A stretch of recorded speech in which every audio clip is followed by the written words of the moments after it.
Olá, tudo bem? Meu nome é Cláudio Pedro Paulo Rosa, estou gravando esse vídeo para o processo seletivo do programa PDE. Sou professor da Rede Pública de Ensino do Estado do Paraná.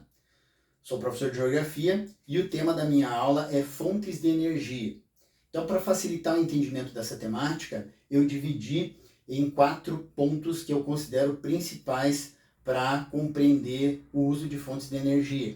O primeiro deles é para que servem essas fontes de energia e qual o impacto que elas possuem no nosso cotidiano. O segundo ponto é o que é uma matriz energética e qual seria o tipo de matriz energética ideal, ou seja, aquela que compromete menos o ambiente e consegue manter o ritmo de produção da sociedade.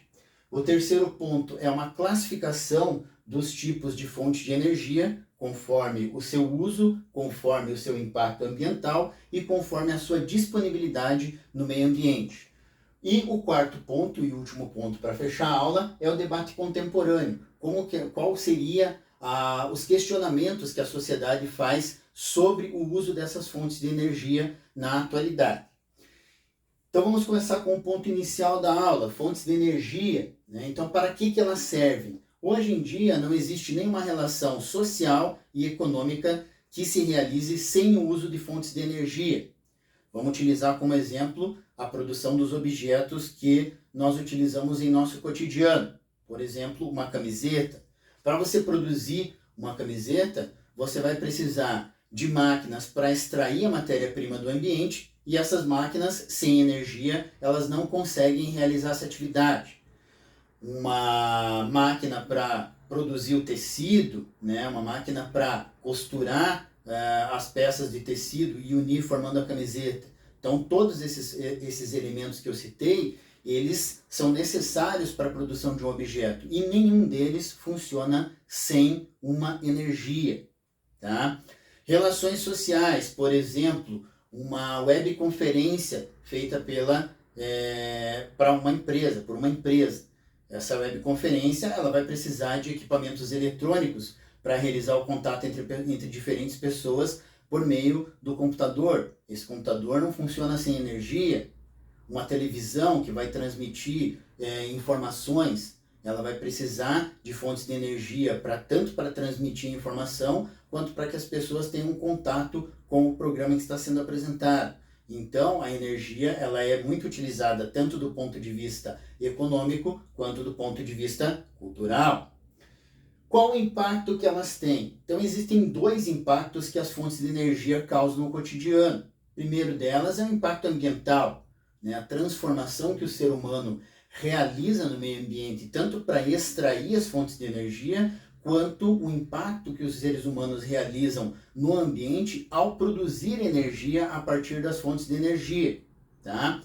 Vamos utilizar como exemplo o carvão mineral, que é a segunda fonte de energia mais utilizada no mundo. Tá? O carvão mineral, essa fonte de energia provém de uma rocha. Então, para você produzir essa fonte de energia, a primeira etapa é você retirar essa rocha do meio ambiente. Então, para você retirar essa rocha do meio ambiente, você vai ter que escavar o solo. Ou seja, você vai causar uma alteração tanto no solo quanto no relevo. E essa alteração pode gerar impactos sobre ecossistemas, sobre cidades, né? Então, tudo isso é uma alteração no meio ambiente, já é um impacto no meio ambiente. Esses impactos podem ser grandiosos, como podem ser pequenos impactos, né? E a própria produção de energia a partir do carvão mineral, que é o exemplo que nós estamos utilizando, ela vai gerar um impacto no ambiente porque ela vai emitir resíduos, né, que são lançados na atmosfera. No caso do carvão mineral seria o dióxido de carbono, um gás que intensifica o efeito estufa, ou seja, ele altera o comportamento da atmosfera, que retém mais calor e acaba elevando a temperatura, causando o famoso aquecimento global. Tá? E do ponto de vista político, nós temos ali os impactos que vêm da questão do Estado, que a função dele é defender os interesses da sociedade, ou seja, ele tem que defender o ritmo de produção e ao mesmo tempo ele tem que defender a conservação do meio ambiente, tá? E do ponto de vista empresarial, esses empresários eles obtêm um lucro com a produção dessa fonte de energia e obviamente pretendem manter esse lucro. Então, alterações feitas na cadeia de produção de fonte de energia podem mexer com o interesse desses empresários e, consequentemente, causar uma tensão política na produção de fontes de energia. E agora vamos para o segundo ponto da nossa aula, que é matriz energética. Então, o que é uma matriz energética? São todas as fontes de energia que são utilizadas por um país, né? Por exemplo, o Brasil, ele utiliza várias fontes de energia, hidrelétrica, nuclear, energia, combustíveis fósseis, biomassa, energia eólica, energia solar. Então, todas essas fontes de energia que são utilizadas no Brasil são consideradas a sua matriz energética. Mas existe um debate na sociedade de como devem ser essas fontes, como deve ser essa matriz energética. Então, a matriz energética considerada ideal é aquela matriz energética que ela consegue manter o ritmo de produção da sociedade, mas ao mesmo tempo conserva os recursos naturais para as gerações futuras e causa um impacto mínimo no ambiente para que a vida em sociedade não sofra grandes transformações que em muitos casos acabam sendo prejudiciais. Tá? Terceiro ponto de nossa aula, os tipos de fontes de energia. Então, a classificação mais comum dos tipos de fontes de energia é dividi-las em 6 grupos. As fontes de energia convencionais, que são aquelas mais utilizadas no globo, são os combustíveis fósseis, que são petróleo, carvão mineral e gás natural. Né? Tem um alto poder de produção de energia, mas ao mesmo tempo tem um alto impacto sobre o meio ambiente. Então são fontes que são muito utilizadas, mas o seu uso vem sendo cada vez mais questionado na atualidade. As fontes alternativas são aquelas fontes que têm um menor uso na atualidade.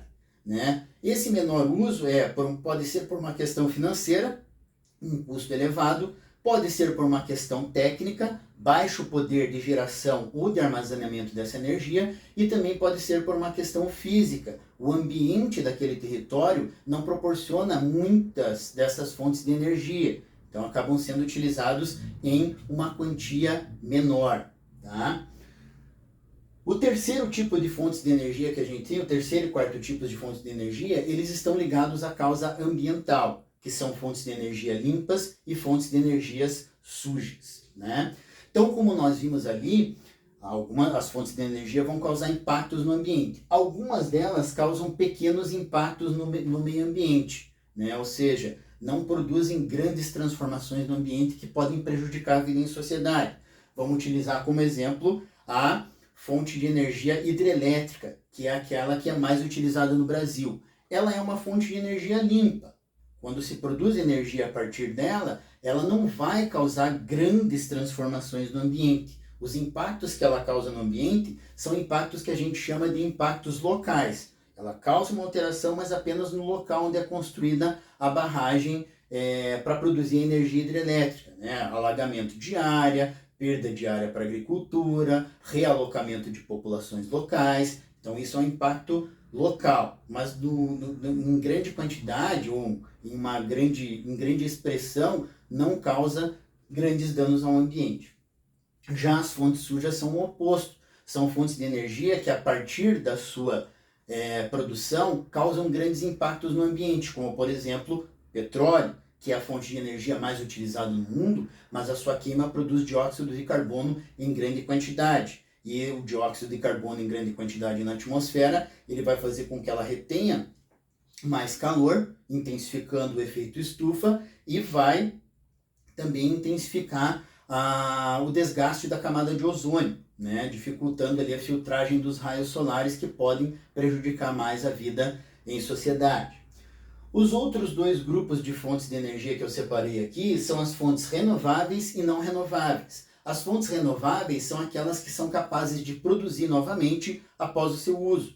E as fontes renováveis não. A natureza produziu numa quantia limitada. A partir do momento em que você utilizar elas e causar um desgaste, um esgotamento de todas elas, não vai ter mais. Né? Então as fontes renováveis, elas são fontes que a natureza produz constantemente ou o ser humano tem a capacidade de produzi-las em maior quantidade, em quantidade constante, né? Como por exemplo a energia de biomassa, que você pode produzir combustível a partir do bagaço da cana-de-açúcar. Então, com uma terra bem cultivada, você consegue produzir constantemente essa energia, tá? E as não renováveis a gente pode utilizar como exemplo o petróleo, que é uma fonte de energia que a natureza produzia em quantidade limitada. Quando você esgotar todas as reservas, você acaba com essa fonte de energia no ambiente. Então tem que buscar uma fonte de energia nova. Aproveitando esses 3 tipos de fonte, vamos para o nosso quarto item da aula, que é o debate contemporâneo. Então o debate contemporâneo sobre as fontes de energia, ele se pauta em 2 coisas. A primeira delas é como que a gente vai manter o ritmo de produção que a gente tem, visto que as fontes de energia que a gente mais utiliza são as fontes de energia não renováveis, ou seja, um dia vão acabar, mas os nossos padrões de consumo continuam os mesmos, então a gente tem que produzir essas fontes de energia com uma intensidade constante, né? E o segundo ponto é como conservar o meio ambiente. A gente viu ali que algumas dessas fontes de energia, ao produzirem energia, elas acabam comprometendo a qualidade do meio ambiente. Então, como que a gente vai conservar o meio ambiente? E nisso a gente finaliza com o tópico principal das fontes de energia, que é o desenvolvimento sustentável, que sinteticamente a gente pode dizer que é manter o desenvolvimento da vida em sociedade e preservar os recursos naturais para as gerações futuras, tá? Então, como atividade proposta, vocês vão escrever uma carta para o Estado pedindo com que as fontes de energia sejam equilibradas, tanto do ponto de vista econômico quanto do ponto de vista ambiental. Obrigado a todos pela atenção.